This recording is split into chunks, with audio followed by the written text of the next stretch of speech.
Item for approval. Action item 1A is the approval of the minutes of the March 6, 2023 meeting. I move the approval of action item 1A. I second. Any discussion? If not, let's put it to a vote. All in favor? Aye. Aye. Any opposed or any abstentions? With no other action items on the agenda, we will move on to information items. At a November meeting, we reviewed data and high-level enrollment initiatives, received a preview of CUNY's marketing campaign, and heard from EVC Wendell Hensel regarding re-engagement and retention efforts. During our March meeting, Vice Chancellor for Enrollment Renee Sarmiento and Assistant Dean for Policy Research Sarah Trulish provided an enrollment update and outlined a few strategies to increase the enrollment pipeline.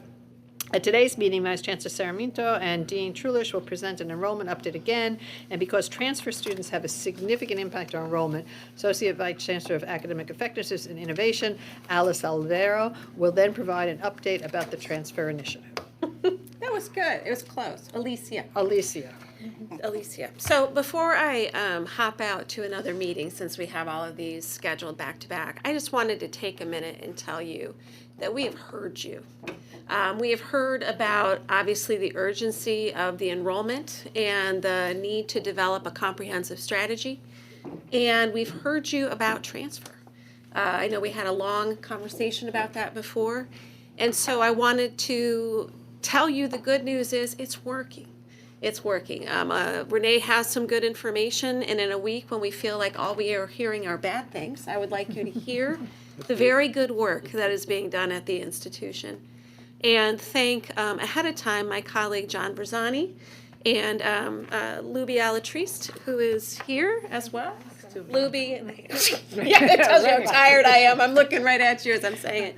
But they are on the faculty senate and have been working hand in hand with us, especially on the transfer initiative, which we feel like is going gangbusters at this point compared to what we expected and what we anticipated might happen. So I'll just leave it at that and say thank you to these folks who have been working so hard on this and tell you we look forward to giving you even more information at some point because I know we're in a short time frame this evening. So.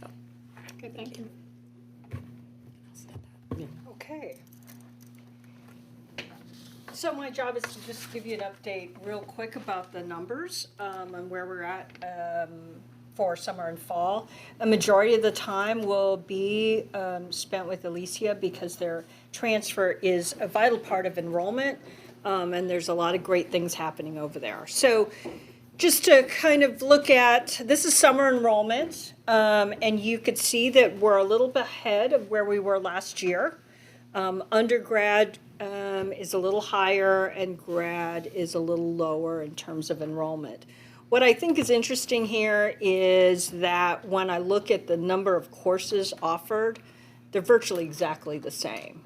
It may infer that we're getting better at course offerings for the summer, but we see this as a good sign. This started to uptick quite coincidentally when the notification came out that we didn't need to require the vaccine any longer.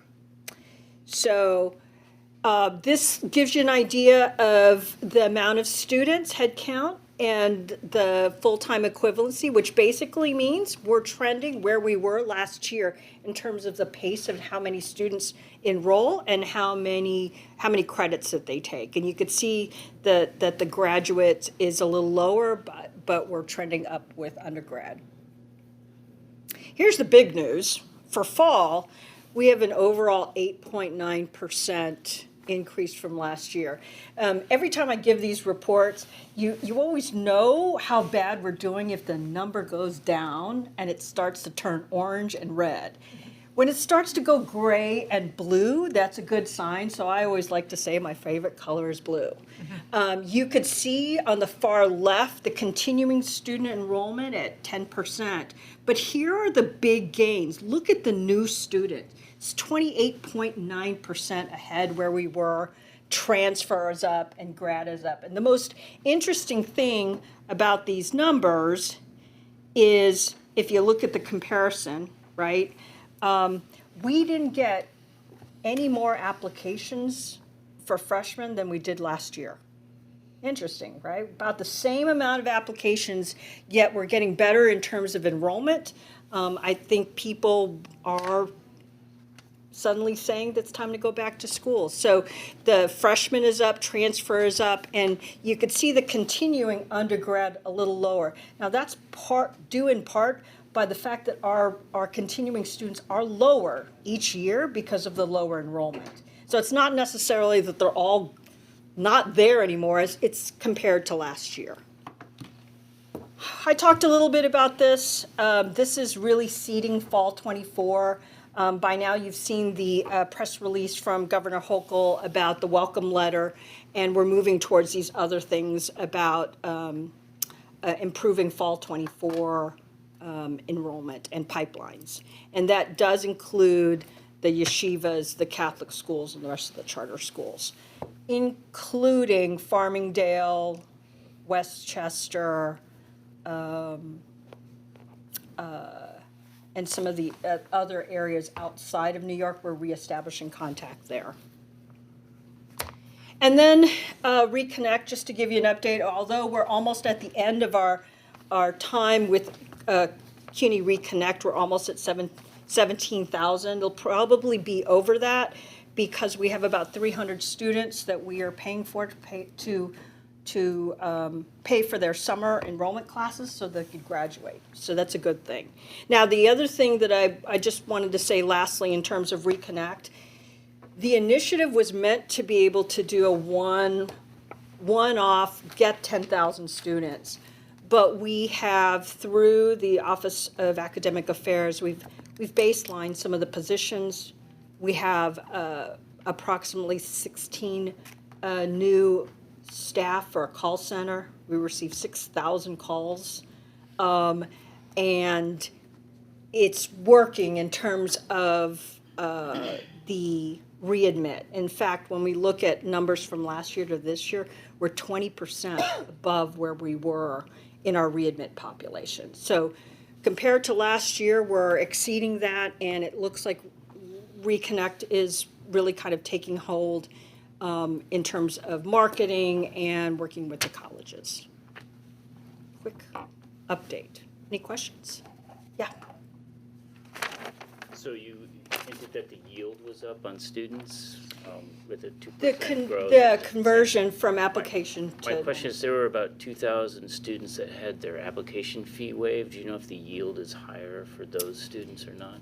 The application, well, when we compare it, it didn't yield as much as we would want it to, because when we looked at the data, more students enrolled before the deadline than after the deadline. So what we caught after the deadline was just about the same as last year.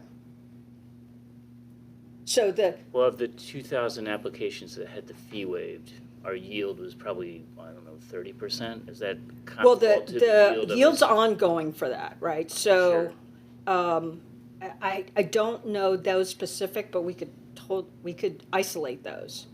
I suspect that the conversion rate is not much different than last year because the numbers are so low. But I could get you that information. Exactly. Any other questions? What's the overall number for the fall in terms of gross number?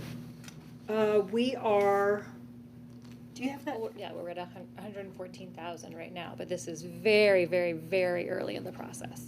It's early in the process, and we generally pick up in late July, early August, when the students have graduated from high school. A lot of our enrollment funnel right now, they've been accepted and they're ready to go. But it's hard to get the freshmen to register, and we're focusing on continuing and transfer students right now. How do we intend to help those students that are going to be coming into CUNY vis-a-vis what the governor has just done?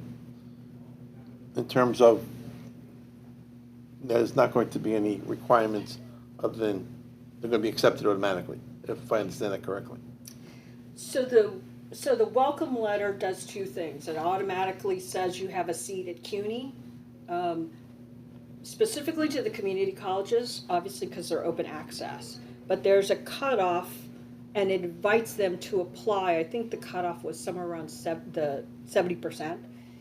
It invites them to apply to all of the other colleges. So if your question is what our hopes in this is that they get to act sooner, so we could do interventions and get back to them earlier. So most students apply, December, January, they find out later. What we want to be able to do is have them apply in October. Hopefully by then, I'll finalize some news about the fee waiver, and then get them to apply early so they could register early. So My concern is retention, once they come in, to keep them here. And what help do they need to do that? yeah, so and maybe Lisa could talk a little bit about this. Part of the work in the Office of Academic Affairs is retention. I've talked a lot about new students, but there's a lot going on in terms of helping with advisement and other ancillary areas, including student affairs, to help with retention. And transfer is one part of that, easing the pipeline. But we could devote one whole meeting just to continuing students, because that's 80% of our total enrollment. Yeah. Right? Do you feel that with kind of the everybody has a place at CUNY letter going out, is there going to be need for more remediation? Yeah, exactly. That's the Talking problem. about- I mean, like if you're opening it up and there's no standard that you have to meet, I mean, we already know coming out of public high schools, they're not really ready for college work. So is that, you're going to have to be a focus and a resources? Community colleges, I don't think it changes the admission criteria, right? It's just a marketing It doesn't strategy. change the admissions Yeah, criteria, it's just but a if marketing strategy. if the market strategy works, we get them earlier, Earlier, so right. we can it's not give the same, them it's the same. summer school, Yeah, it's the right, same, and it's just qualify for marketing. specialized programs. If they apply in May or June, it's too late. Yeah, yeah. And so they start at a deficit. So we're really hoping that those who never thought they could go to college will look at community colleges. We have the net price calculator that actually says to a family, this is what you're eligible for. That's a game changer. So what we're trying to do is create the value and the incentive to act early. Right. I had a question about some of the enrollment data, given that we are in this weird sort of pre to post to like where are we in the pandemic. How much of this, do you have either a crystal ball or some benchmarking data or something that gives you some sense of this is an anomaly, this we think is our work starting to gain traction and we hope that this will be a trend? This is just rebound from pent-up demand, from people sitting at home, to any good, like even if it's just a gestalt, you guys live this and breathe this every day. I bet your gestalt is actually pretty good data. Yeah, I think it's part of the, I come from with the territory when you've been around CUNY for 20 years and looking at enrollment. Look, I think that students are looking, right? But the value proposition is whether they act or not, right? These numbers reflect the vaccine going away, but it also reflects a lot of the work that's happening at the campuses right now. They're motivated now more than ever to reach out to those students to make sure, Luby, they get their admit letter, right? To be able to make sure they're tested properly. They have an incentive like no other time based on their financial situation, because part of their finance plan is their plan for enrollment. So I'm seeing a lot of innovative ideas coming out of the schools, and I think the chancellor asked me this point blank. I'm cautiously optimistic. Okay. I think that the gains will be small.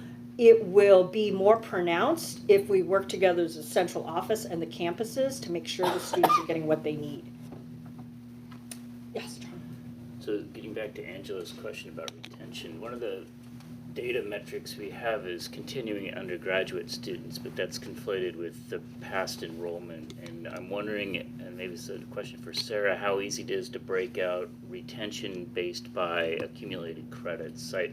I've noticed at CSI, there's an interesting story there where students tend to persist once they've accumulated enough credits, but keeping an eye on that, campus by campus, is not something I've seen done on our campus, and I imagine it's not done centrally because I've never seen that report, but I think it's a super important one given the importance of retention to overall enrollment. And I'm wondering if it could be added to one of the snapshots that you provide for. We'll have to look into writing into snapshots, but definitely on a reporting basis, we do frequently break out retention. We tend to do it by different student groups, so first-time freshmen versus transfers versus continuing students and class standing, sort of the 30 credit sophomores, 60 credit juniors. We absolutely see the pattern that you're talking about. We have seen some small retention decline since the pandemic, and they're heavily, heavily concentrated on new students with a few semesters of experience. Students who have persisted, 4 semesters into college, their retention has been really stable. So absolutely, Yeah, yeah. they want to finish. Yeah, but it's getting them past the first year seems Yeah. to be really huge. It's always been huge, and it's like especially a big choke point in the last couple of years. So those reports are where? So they're ad hoc. Ad hoc. Yes, but I think so. I'm not sure exactly how easy it would be to make them available on dashboards. We could certainly present them in a group like this or submit them. Yeah. It'd be nice to see over time, the last 5 years, the way you do for the enrollment, to see the trends, because that's where campuses need to know where to push. If you want to talk about freshman retention versus overall intention, you've got different practices you'll need to do. This feels like the next agenda for the next meeting is to focus on retention, and having Alicia and some of her folks come in and talk about some of the initiatives. Do you want to talk at all about, we have been talking a lot about AI and predictive analytics for retention. Do you want, I'm happy to say something about it. Go ahead. Yeah. So regarding retention, something that that Wendy's talked a lot about is the use of algorithms with the data that we already have to facilitate and help with advisement so that advisors can see, and there's early alerts from the very beginning. If a student misses 2 classes or they get this type of grade in a particular course, what does that mean? And so using the data and predictive analytics, when the advisors get an alert that say this student needs extra help, this student needs to start going to tutoring, this student started missing this course, and so interventions early on. And John Jay ran a pilot with their students who had accumulated 90 credits but weren't graduating. So could they use AI? And they did successfully. There was a nonprofit that came in, devised an algorithm, and then their advisors received this dashboard for targeting graduating students. And they were able to increase the graduation rate for those seniors to 84%. You're not really talking about AI as much as predictive analytics, right? Predictive analytics, but yes, but Okay. it's a The machine learning kind of thing. Correct. They use the term interchangeably, and I always like to say predictive analytics, 'cause to me that makes a lot more sense. But yeah, so talking about how do you use that algorithm. How do you get the data?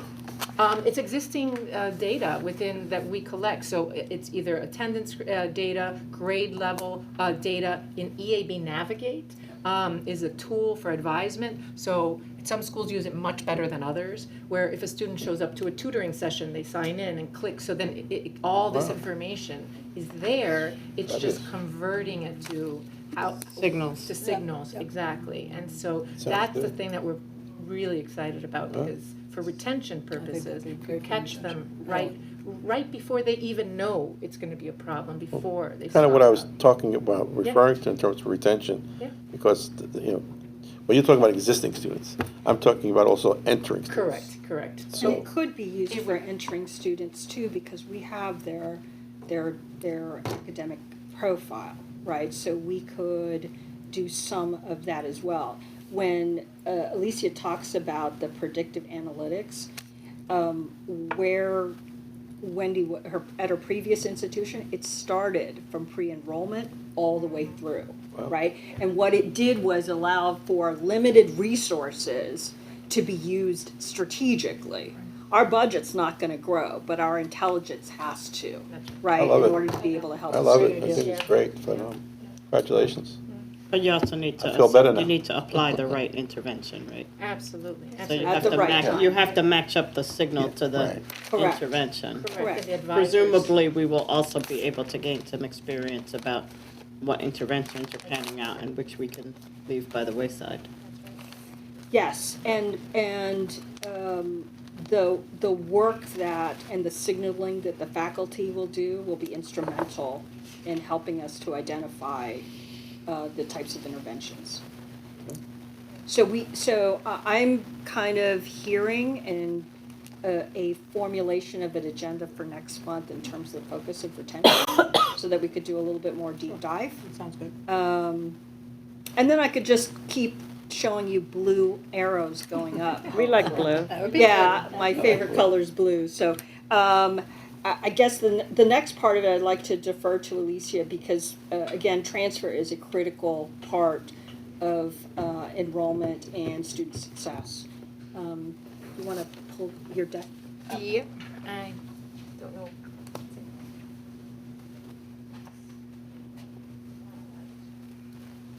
Which one advances it? To the right, this one, yeah. Excellent. Right. Thank you for having me. You should just give brief background about myself. Alicia Alvaro. I've been new to CUNY Central about 10 months, but not new to CUNY, 20 years. Started off as a professor in the psychology department at Queens College, and then was the associate provost for academic affairs, 3.5 years.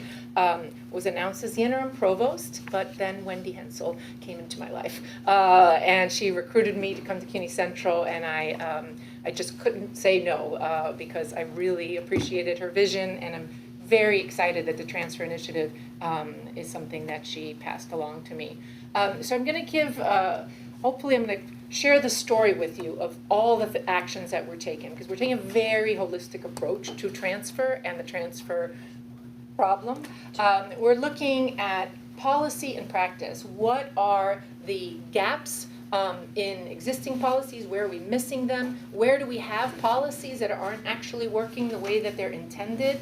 And I'll give an update on that. And then program alignment. We've partnered with the Faculty Senate, and Luby Alatriste is my wonderful co-chair in that work, to really establish what the Board of Trustees resolution said about establishing a seamless transfer alignment within the same major across associate to baccalaureate continuum. And I'll give some details on how that work came to be.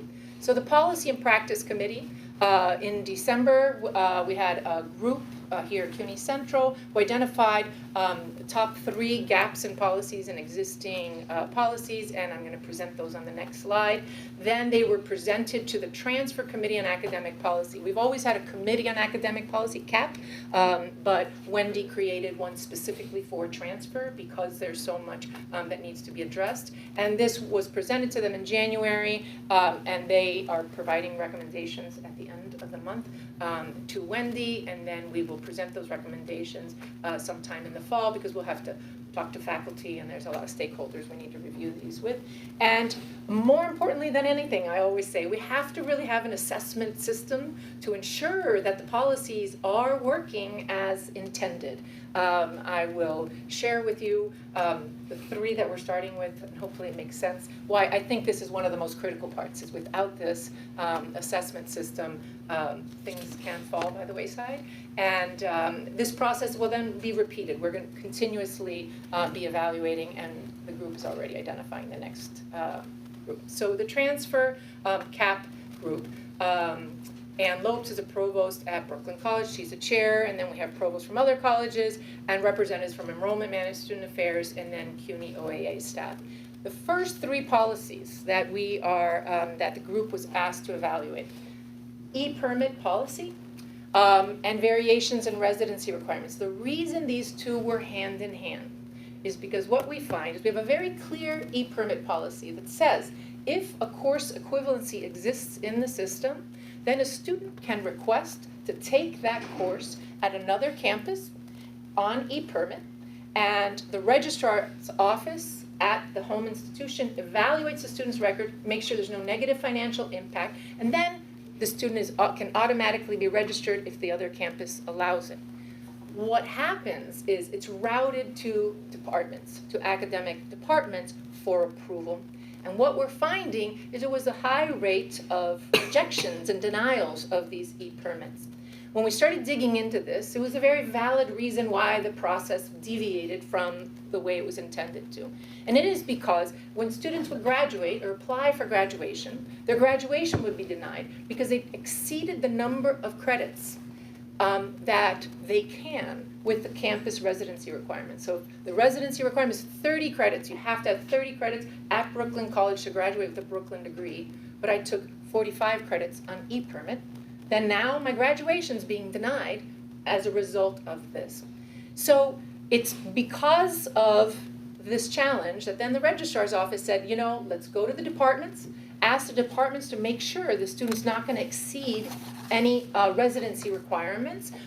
Departments also have their own set of residency requirements.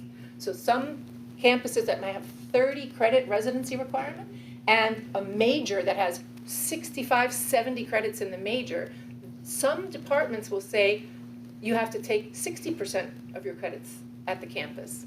And so if that happens, that actually exceeds the residency requirements for the campus. So we have to look at both together to try and come up with a way to resolve this, because one kind of creates a loophole for another. And the group is gonna, I'm excited about what they're proposing.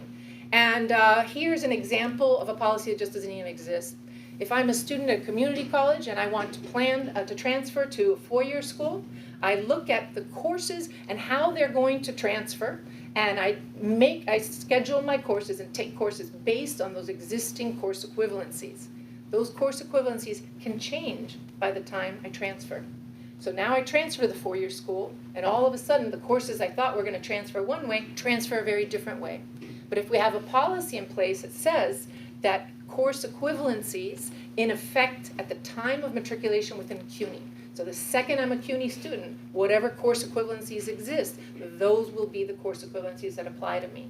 And so that will be a policy that I'm sure will be making it to you. Just some high level other things that we're looking at. I'll talk a lot about the program alignment, but really want to say there's a lot more to this than that. We're talking about ways to reduce time to credit evaluation. Right now, there is, for lack of a better word, a kink in the system where if a student is a community college student transferring to a four-year school and it's their last semester, they get accepted from Queensborough to Queens College, and they need to register for courses for the next semester. The system doesn't know how to evaluate the courses that they're currently taking at Queensborough. So it'll say, you don't have the prerequisites to register at Queens College, but I'm taking the courses right now. And because the credits aren't being evaluated until after the degree is conferred, students are struggling to register for the courses that they need just because of this glitch in the system. It's not so easy to fix, but we are fixing that. So there is kind of a workaround to allow for that. Reducing the effort in the transfer application process itself. My daughter transferred from City College to Queens College. She graduated from Queens, and I can tell you, I wanted to pull my hair out through that transfer application process. So I'm also coming at this from a mother's perspective. The best way. The best way, absolutely. So reducing that effort, that took even me a very difficult time to understand, and mechanisms necessary to ensure that any agreements that come from this. So if, for example, we have articulation agreements right now where provosts sign off on these saying that these courses will transfer over this way. But then over time, a faculty member, a new faculty member is asked to evaluate a course equivalency unbeknownst to them, changes the equivalency, and all of a sudden the articulation agreement just doesn't even exist and is null and void. But we don't have a system in place to lock that so that a faculty member realizes, oh, I can't change that equivalency. There must be a reason why. It's because some agreement exists. It's because the systems don't talk to each other. So this is something that happened a lot when I was a provost, associate provost at Queens College, and so definitely targeting that. And ways to reduce transfer melt. So students get accepted, they commit, and then they never show up. Students are reporting feeling overwhelmed. They don't know what to do. They get so many emails. Community college transition to 4-year is very, very different. And so we are identifying best practices. Some campuses have really, really great interventions that have been reducing the transfer melt. And so which ones can we implement at scale in a cost-effective manner? And what are the support necessary upon transfer or immediately before? So very holistic approach to sustaining transfer. So now I'm going to dig a little bit into the weeds. The information that has come and surfaced as a result of looking at what the program alignment, how do we design a system where we have seamless transfer? So we started looking at the top sending majors and the top transfer majors, and we found 42.8% were majoring in liberal arts and sciences at the community colleges. There is no corresponding major at the 4-year schools in liberal arts and the sciences, but yet almost 43% of our students have this major. And then we're wondering why they're losing, they're not gaining momentum towards a major because of there is no connection, and we're finding, so we're digging into that, but that was very shocking to a lot of us. Business is 14%. Criminal justice is one that's actually excluded because only one receiving school, John Jay, has criminal justice, and they have established a justice academy, so it essentially created seamless transfer for all the community colleges that have a criminal justice major. So they are a mini-scale version of this transfer initiative. Then science, computer science, education, public health, and I won't bore you with the details, but the items in red are just things to see that in science, they major in this general vague science at a community college, and 43% of them are really biology majors. And then human services really is very similar to liberal arts in that the students go on to many different majors as a result of that. So it's just something that we found very interesting from liberal arts and science. 34%, over 34% of the students are then pursuing a psychology major. And only 3 community colleges have a psychology major. So the majority of students are majoring in liberal arts and then moving on to psychology with 2, maybe 3 psychology courses under their belt. So they are already very far behind junior standing within the major as a result of that. So the liberal arts and science was excluded from this specific faculty initiative that I'm going to go into detail about, but it doesn't mean that we're not doing some work on it, because this requires a lot more digging into it, and the work that has been yielded from the faculty groups in psychology specifically will then inform the schools that don't have a psychology major, so they can decide what to do. The second piece of very interesting information, the difference between AAS and AS, so the Applied Associate Science degree, is designed to be a terminal degree. Students are not supposed to transfer. They're supposed to go get a job. That's the intention. Doesn't mean a student might not be in the degree and all of a sudden change their mind, but these numbers were very startling. For example, in BMCC, we see that 92% of the students that are transferring are in the accounting AAS degree, even though it's not the transferable degree, but they have an AS degree. And 696, 92%, there's something wrong here, because the students in the applied associate degree lose a lot of credits, and they don't have the pathways guarantee. So pathways, general education states that if you have an AA or an AS, then you have a reduced number of general education credits to take when you transfer. These students don't have that guarantee or that protection. So they have to take more general education credits and lose a lot of these applied courses that just don't apply to the major. And the Chancellor's Office, through the Office of Transformation, is looking at an AAS redesign, and so we've been working together to provide them with a lot of this information. So how are we achieving program alignment? Faculty groups were convened to identify, we took a very different approach. We're getting away from the barrier that exists of course-to-course equivalency, where I teach this in week 14, you teach this in week 14, so our courses cannot be the same, so therefore there's no course equivalency. And now you have a student transfer sitting in a course saying, I already learned this material. And they might have learned 60%, 70% of the material, but because there's a certain amount that's different in the course, they're having to retake it. So how can we get away from forcing students to repeat information that they've already learned?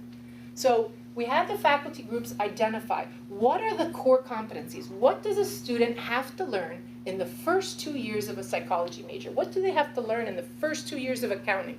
What is the information they need to learn? And then we asked the community colleges, which courses teach those competencies? And then the 4-year schools say, okay, if a student comes to us having learned that information, where can they start? Where can they start? And so they map out the last 2 years of the major. I might package it one way, you might package it a different way. It doesn't matter. What we're saying is that the students have learned these core competencies.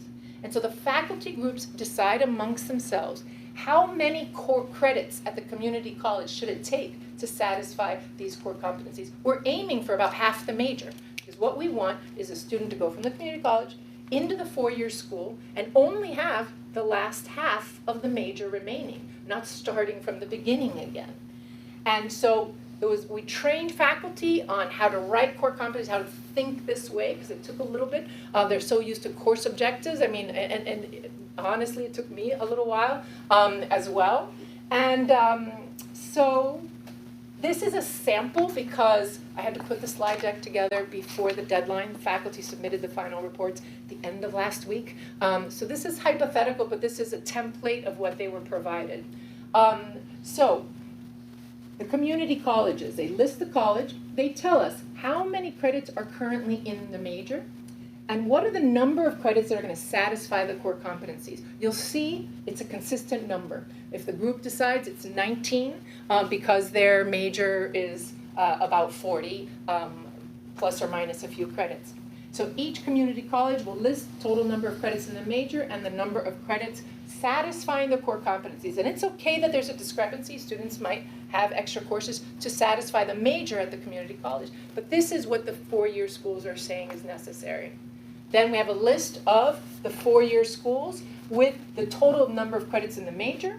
And so how many credits would they have left if they're transferring in the 19? So it's about half, right? So you'll see there's a little bit of variation because some schools might have, and this is all completely made up hypothetical information. Then the community colleges, each community colleges has to tell me, right? What are the 19 credits? Give me those courses. Which courses do they have to take to satisfy those? We ask them to add this extra column that identifies what are those competencies. So they have a list of competencies. And this really, the selling point for including this is it will help campuses with accreditation and academic program review, the self-studies. So this is an important part and often difficult for departments to piece together. And then the 4-year schools would do the opposite. They would list the remaining courses in the last 2 years of the major.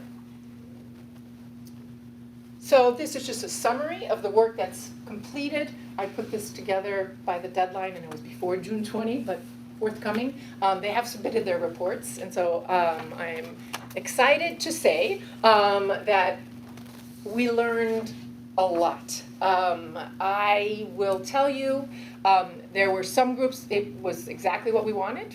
Other groups, we learned. For example, in business. Business is really a very interdisciplinary major.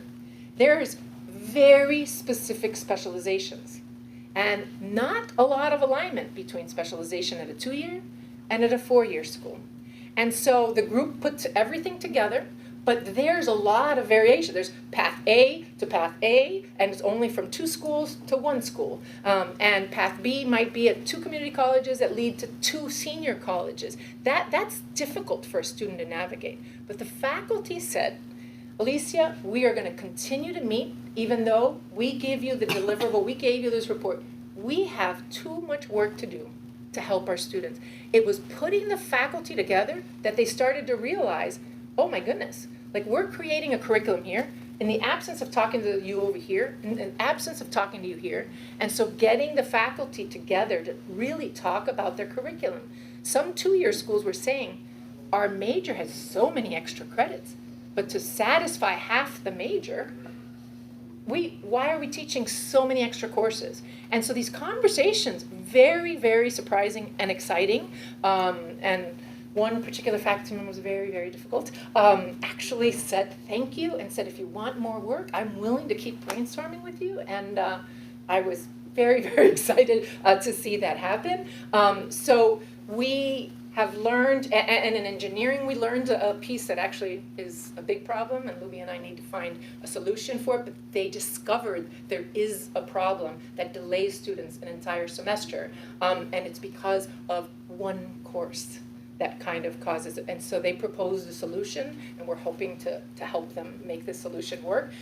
So seeing them work as a think tank in thinking this way, it was a lot of work. We did a lot of meetings. I mean, it was so, but I'm excited to kind of see where we've come. And then this is just a list of all the disciplines that we targeted: business, psychology, education, computer science, accounting, engineering, and then the co-chairs. And then these were all the colleges that were represented, and you can see, in engineering is obviously the fewest because it's not offered across that many schools. But they were big faculty groups. There was a lot of faculty involved in this, and so that, in a nutshell, is everything related to transfer initiative. Excellent.